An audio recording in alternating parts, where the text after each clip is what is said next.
Okay, so we're back. We're getting this bumper and diffuser onto this Carrera S. The problem in part 4 was that the brackets that I made on the diffuser didn't quite fit. The holes didn't line up, and also there was a problem in that the diffuser won't actually fit properly on a Carrera S. It actually touches onto the turbos, so that's a problem that we're going to need to resolve. There are also another couple of challenges that we're going to come to throughout this video, and I'm also going to give you a view on how much this costs to do. So let's start with a panel that didn't fit. So I reprinted a new design. Got all that prepared, got it ready, and started to fit it to the car. But I noticed it didn't quite fit properly. It was an improvement, but it wasn't quite right. So I went back to the drawing board a bit, decided to create a hybrid. I made a template, and I thought it was a good option as well, just to go back to the original, because I put so much effort into building that and getting it right, and just creating a little bit of an extra lip on it and joining it up together would solve the problem. Got that all prepared and sprayed, and you would never know. It came out just like the previous one that I did, but now fitted properly. Next challenge I had, and this was another issue with the previous build, was it wasn't mounted properly. So I installed a riv nut here, and then with the mounting bracket underneath the trim in the existing place, and here we'd be able to get it mounted up properly. Precautionary, I don't know if this is really going to work, but I thought I'd do it anyway. I've just put in some reflective foil. You can't really actually see this. It's inside the car, so you don't actually see it from the outside. I'm not really a particular fan of gold, but anyway. So let's get this fitted up. So as I mentioned already, using the existing screw holes, mount up the trim down at the bottom. I'm just doing it loose at this stage, and then tighten it up at the top.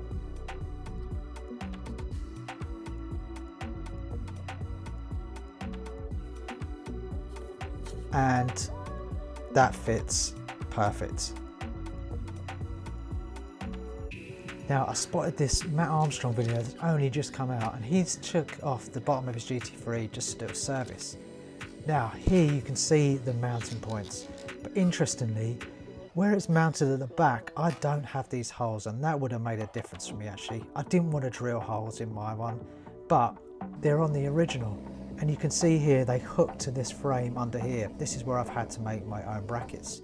I actually found that quite interesting. So I've got a bit of obviously a hybrid approach here, and it does work. It is solid, and I showed you this in the previous video, so if you want to go and check that, there's a link above. But this is the diffuser bolted into space. Underneath, I created some extra fabricated mounting points under here, and this now mounts absolutely flush. Really happy with that, and it's nice and strong as well. Now back to that turbo problem. So as you can see, the heat shield on the turbo, the diffuser touches on it, and this is not good from a heat perspective, and also it's kind of compromising the fitment. So I've got out my trusty Dremel and this Hoso blade and just cut out a little section there. And I also, I didn't show on camera, but I put in some like epoxy lacquer on it as well, because obviously where I've cut it, the carbon's now exposed. But yeah, that goes up perfect now, and usefully gives a little bit of an air gap there too. And that's what it looks like mounted. Much better. There's a clearance there, air can get in. Yeah, really happy. All the bits are like coming together now. So now it's a case of finally bolting this up. It's a bolt through the outside, goes onto a captive nut on the inside, and then I'm just finally tightening up these screws for the trim down at the bottom. So the other thing I wanted to get sorted was that I just didn't like the colour of the wheels. They were platinum silver when I bought them, and I had to get them sorted. So I took them to A1 Alloys in Bromley, and I got the colour changed. This was a BMW colour, it's called Hyper Silver, and I think they look fantastic. I think it's a much bigger improvement and a little bit closer as well to what it looks like on an ST, if you're covering your eyes up a little bit. Now these wheels, they don't actually have centre lock mountings. What they have is covers which do have the centre lock on them, but they're a normal 5 stud. And again, they look really good. They look quite convincing. I'm really happy with them. So after literally months of work, trying to fit it in around the day job, it is finally done, and I'm going to take it out for a test drive. Let's really hope that nothing falls off, but so glad it looks like the end of the journey on this. Packing the tools away for the final time, fingers crossed.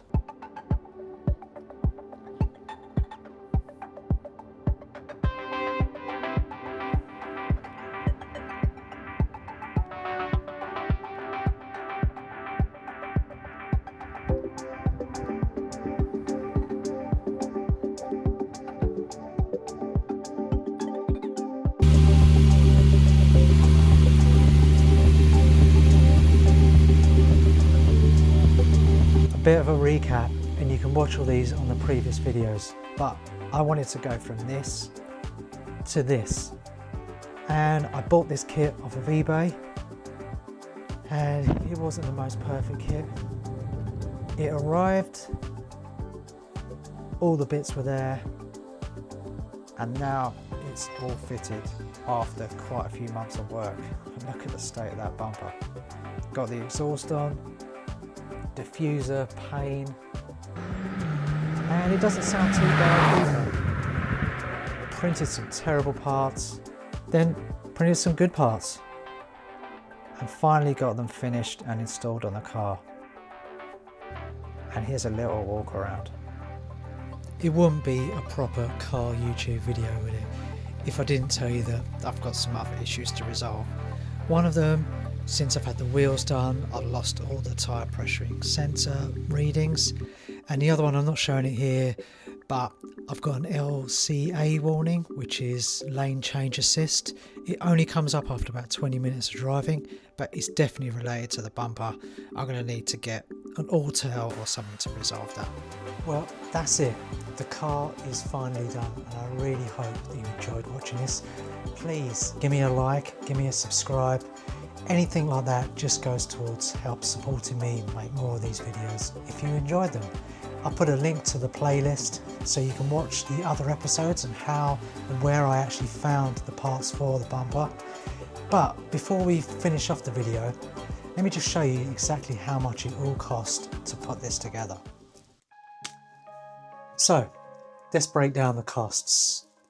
£3,500. The diffuser, that can range between 1,300 and even as high as like 6 grand. So it depends. If you're going carbon, that's obviously going to cost more as well. So I'm going to pitch this somewhere roughly in the middle. I'm going to go with 2.5k. And grills and trims, you can easily spend £1 grand on those. Centre exhaust, this is a bit of a challenging one because what I've got is a conversion. You'd have to probably get this fabricated because as far as I could tell, I couldn't really find a GT3 conversion exhaust.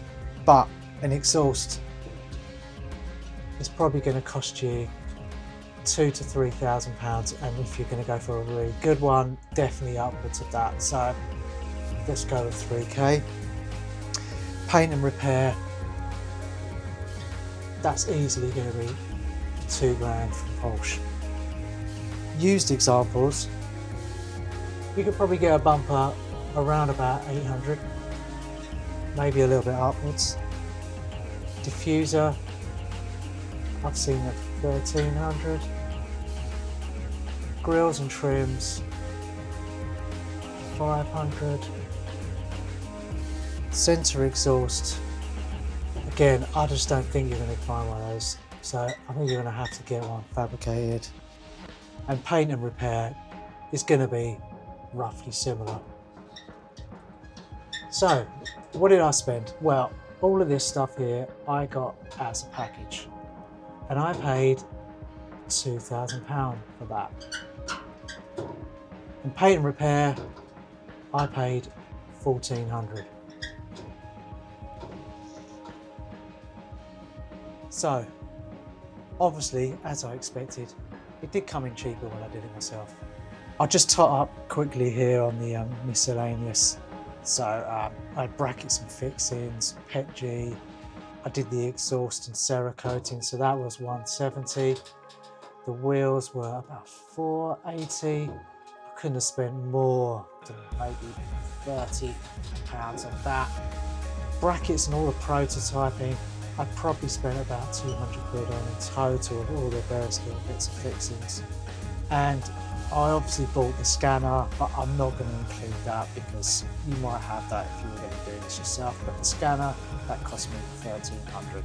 So roughly topping this up as well, it's about 900. So, all in all, I'm pretty happy with that. So, as a final parting shot, check out the car. I think it looks fantastic. And keep watching because I've got a great video coming up next. Something that I don't think anybody's ever done. And it's going to be something on the inside of the car. So that's going to be coming out in the next couple of weeks. There's going to be a few chapters here because there's going to be a fair bit of prototyping, some trial and error, and probably plenty of error because it could fail, to be honest with you. But thanks for watching, and please join me in a few weeks' time.